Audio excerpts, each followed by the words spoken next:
A reading from the Gospel of Matthew, chapter 6, verses 1 through 6 and 16 through 21. Beware of practicing your piety before others in order to be seen by them, for then you have no reward from your Father in heaven.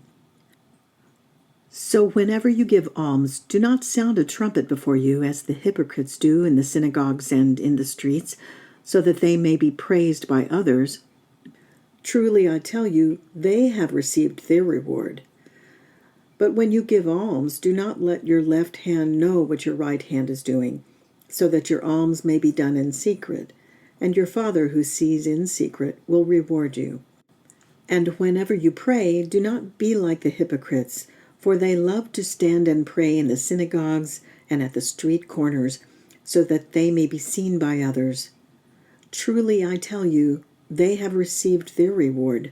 But whenever you pray, go into your room and shut the door and pray to your Father who is in secret, and your Father who sees in secret will reward you. And whenever you fast, do not look dismal like the hypocrites, for they disfigure their faces so as to show others that they are fasting. Truly, I tell you, they have received their reward. But when you fast, put oil on your head and wash your face, so that your fasting may be seen not by others, but by your Father who is in secret, and your Father who sees in secret will reward you.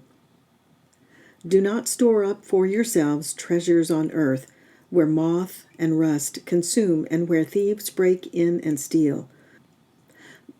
But store up for yourselves treasures in heaven, where neither moth nor rust consumes, and where thieves do not break in and steal.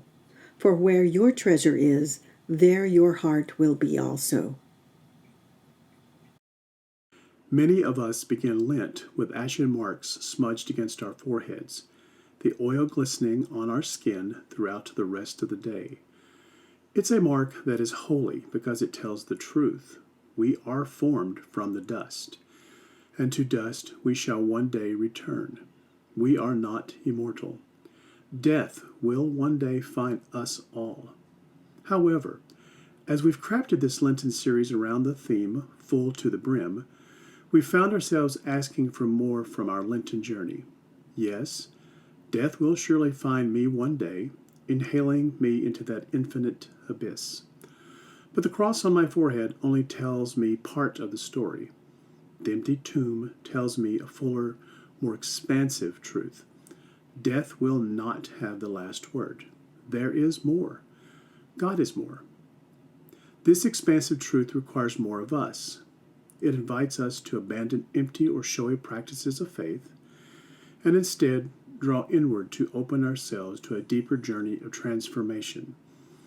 It requires me to believe that I am truly worthy of love, belonging, and grace. It requires me to believe others are also. In this Lenten season, we've reimagined this Ash Wednesday ritual. What if, instead of ashes, gold gleamed on our foreheads? What if, alongside the certainty of death, we are also reminded of God's expansive grace?